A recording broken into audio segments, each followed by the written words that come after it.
চলতি বছর হিন্দি সিনেমার বাজার মন্দা, সেভাবে ব্যবসা করতে পারছিল না কোনোটাই। অন্যদিকে নির্মাতা হিসেবে লক্ষণ উতেকের এক মিমি ছাড়া মনে রাখার মতো কিছুই করেননি কেউ।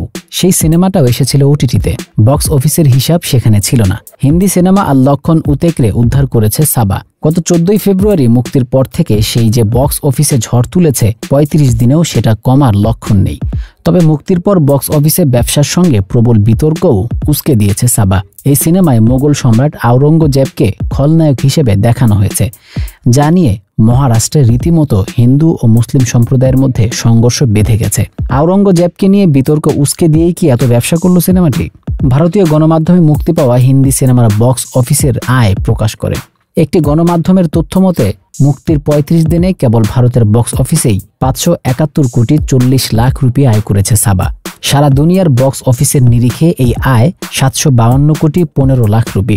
সব ঠিক থাকলে আজই সিনেমাটির 800 কোটির আয়ের ক্লাবে ঢুকে পড়ার কথা। সেটা হলে সাবা হবে 800 কোটি রুপির বেশি ব্যবসা করা নবম হিন্দি সিনেমা।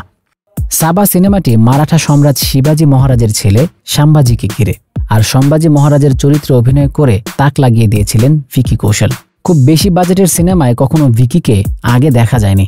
এদিক থেকে বলা যায় লক্ষণ উতেকর এক প্রকার বাজি ধরেছেন ভিকির ওপর, আর সে বাজি মাত করে দিয়েছেন ভিকি।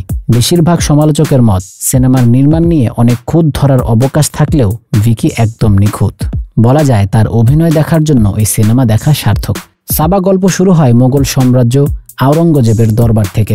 শিবাজি মহারাজ ছিলেন তুমুল প্রতাপশালী এবং আওরঙ্গজেবের সবচেয়ে বড় শত্রু। কারণ শিবাজি মহারাজকে পরাজিত করার পরও মাঠারা সাম্রাজ্য দখল করার ইচ্ছা পূর্ণ হয়নি আওরঙ্গজেবের। তবে শিবাজির মৃত্যুর খবর পাওয়া মাত্র মোগল দরবার হয়ে ওঠে আনন্দে উত্তাল। পথের কাঁটা দূর হয়েছে ভেবে উৎসবে মেতে ওঠে তারা। আর তখনই হাজির হন ছত্রপতি সম্ভাজি মহারাজ।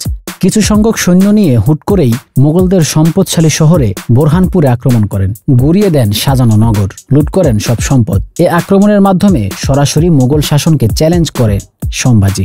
এ আক্রমণ স্তম্ভিত করে দেয় মোগলদের। মারাঠাদের গুড়িয়ে দিতে সম্রাট আওরঙ্গজেব বিশাল বাহিনী নিয়ে যাত্রা করেন।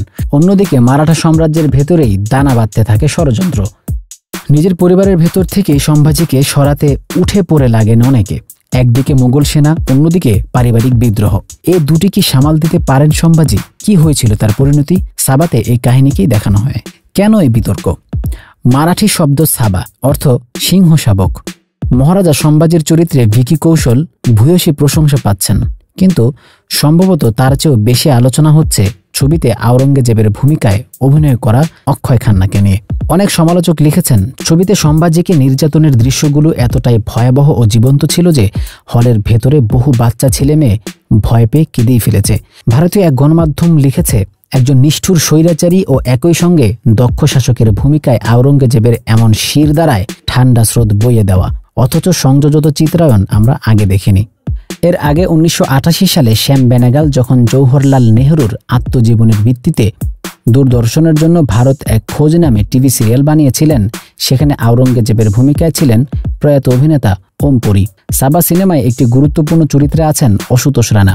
তিনি নিজেও বছর 4 আগে ছত্রসাল ওয়েব সিরিজে আওরঙ্গজেবের ভূমিকায় অভিনয় করেছিলেন। তবে সমালোচকেরা একমত, পর্দায় অক্ষয়ের চেয়ে ভালো আওরঙ্গজেব আর কেউ হতে পারেনি।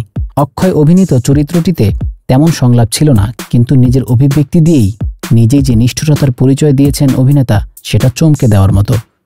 সাবা মুক্তির যেমন ব্যবসা করেছে, তেমনই উস্কে দিয়েছে প্রবল বিতর্ক। তবে সিনেমাটি মুক্তির পর হিন্দু ও মুসলিম সম্প্রদায়ের মধ্যে সংঘর্ষ, আওরঙ্গজেবের কবর সাজানো নিয়ে আন্দোলন হয়ে গেলেও এসব থেকে নিরাপদ দূরত্ব বজায় রেখেছেন নির্মাতারা।